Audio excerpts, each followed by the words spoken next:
Welcome to Code Express channel. So நீங்கள் இப்போ சென்னையில் பெஸ்ட் இன்டர்ன்ஷிப் காண்டி ஃபைண்ட் அவுட் பண்ணியிருக்கீங்கன்னா உங்களுக்கான வீடியோ தான் இது.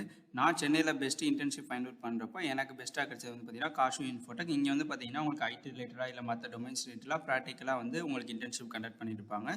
ஸோ அதை பற்றி டீட்டெயில்ஸ் தெரிஞ்சுக்கணும்னு வச்சிங்கன்னா இந்த யூஆர்எல்ல போய் நீங்கள் விசிட் பண்ணி பார்த்துக்கலாம். டிஸ்கிரிப்ஷனில் வந்து உங்களுக்கு மென்ஷன் பண்ணுறேன். ஸோ இந்த யூஆர்எல்ல வந்துட்டு நீங்கள் இந்த டீட்டெயில்ஸ் எல்லாமே கெட் பண்ணிக்கலாம். இங்கே வந்து அப்ளை ஃபார் இன்டர்ன்ஷிப் இந்த ஃபார்ம்ஸ்லாம் இருக்கும். நீங்கள் அப்ளை பண்ணுறதுனால நீங்கள் அப்ளை பண்ணிக்கலாம். ஓகே, ஸோ இன்றைக்கி டாப்பிக்கில் வந்து பார்த்தீங்கன்னா ஜாவாவில் கண்ட்ரோல் ஸ்ட்ரக்சர்ஸ் பற்றி பார்க்க போகிறோம்.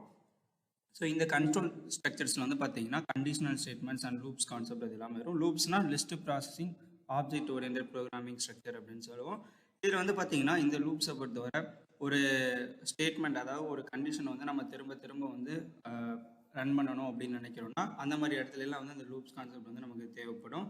ஓகே, இந்த ஃபஸ்ட்டு இந்த கண்டிஷனல் ஸ்டேட்மெண்ட்ஸ் பார்க்கலாம். கண்டிஷனல் ஸ்டேட்மெண்ட்னா அதாவது இந்த கண்டிஷன் இருந்தால் இந்த ப்ராசஸ் வந்து எனக்கு நடக்கணும் அப்படின்ற மாதிரி சில கண்டிஷன்ஸ்லாம் நம்ம ப்ரோக்ராமில் ரைட் பண்ணுவோம். ஸோ அதாவது இஃபுல் ஸ்டேட்மெண்ட் இருக்குது, அண்ட் தென் ஸ்விட்ச் ஸ்டேட்மெண்ட், இந்த மாதிரி நிறையா ஸ்டேட்மெண்ட்ஸ்லாம் இருக்குது, பிரேக், கண்டினியூ ஸ்டேட்மெண்ட், அந்த மாதிரிலாம். ஸோ இஃபுல்ஸ் அப்படின்றது பார்த்தீங்கன்னா ஒரு ஸ்டேட்மெண்ட் வந்து கரெக்டாக, அதாவது ஒரு 2 வேல்யூ கொடுக்குறோம், அந்த 2 வேல்யூமே கரெக்டாக இருந்துச்சுன்னா இஃபுக்குள்ளே பாஸ் பண்ணோம், அப்படி இல்லைன்னா எல்ஸுக்குள்ளே பாஸ் பண்ணோம். இல்லை எனக்கு டேரெக்டாக எல்சிஃபில் பாஸ் ஆகக்கூடாது, திரும்ப நான் ஒரு கிராஸ் செக் வேறு மாதிரி வந்து நான் செக் பண்ணி பார்க்க போகிறேன்னா எல்சிஃப்னு ஒரு கண்டிஷன் ரைட் பண்ணி அதை வந்து நம்ம செக் பண்ணி பார்த்துக்கலாம். ஓகே, ஸோ இந்த மாதிரி பர்பஸில், அதாவது இந்த லாகின் பேஸ்டு கிரெடென்ஷியல்ஸ்லாம் வந்து நம்ம இஃபல்ஸ் அப்படின்றதெல்லாம் நம்ம யூஸ் பண்ணுவோம். யூசர் நேம் அண்ட் பாஸ்வேர்டு ரெண்டுமே மேட்ச் ஆச்சுன்னா மட்டும் நமக்கு சக்ஸஸ்ஃபுல்லி லாகின் அப்படின்ற மாதிரி நமக்கு ஷோ பண்ணும்.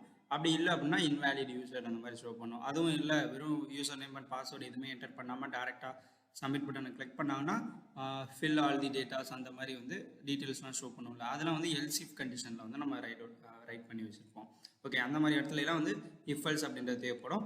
ஸ்விட்ச்ன்றது பார்த்தீங்கன்னா ஒரு குரூப் ஆஃப் ஸ்டேட்மெண்ட்ஸ் இருக்கும். அதில் நமக்கு எந்த ஸ்டேட்மெண்ட் பர்டிகுலராக வேணுமோ அதை மட்டும் நம்ம சர்ச் பண்ணி யூஸ் பண்ணிக்கலாம். இது வந்து கேஸ் வைஸாக இருக்கும். கேஸ் 1, கேஸ் 2, கேஸ் 3 அப்படின்னு இருக்கும். சப்போஸ் இப்போ நான் கேஸ் 1 அப்படின்றத நான் சர்ச் பண்ணுறேன்னா கேஸ் 1குள்ளே என்ன ஸ்டேட்மெண்ட் இருக்கோ அது வந்து ஃபைண்ட் அவுட் பண்ணி நமக்கு அவுட்புட்டில் ஷோ பண்ணும்.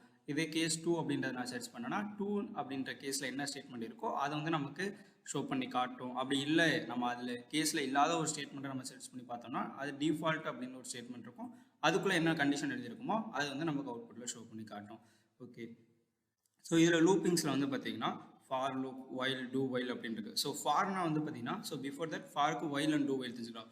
வைல்னால் வந்து பார்த்தீங்கன்னா ஒரு கண்டிஷனை வந்து செக் பண்ணிவிட்டு அதுக்கப்புறமா எக்ஸிக்யூஷன் பண்ணணும், அதுக்கப்புறமா வேல்யூவை இன்க்ரிமெண்ட் பண்ணிவிட்டு திரும்ப வந்து நமக்கு ரொட்டீனாக வந்து நடக்கும். ஓகேங்களா, அந்த மாதிரி இடத்துல வைல் லூப்ன்றது சொல்லுவோம். டூ வைல்னா கண்டிஷனை ஃபஸ்ட்டு செக் பண்ணுறது, என்ன வேல்யூ இருக்கோ அதை ஃபஸ்ட்டு வந்து ப்ராசஸ் பண்ண ஆரம்பிச்சிடும் டூன்றது.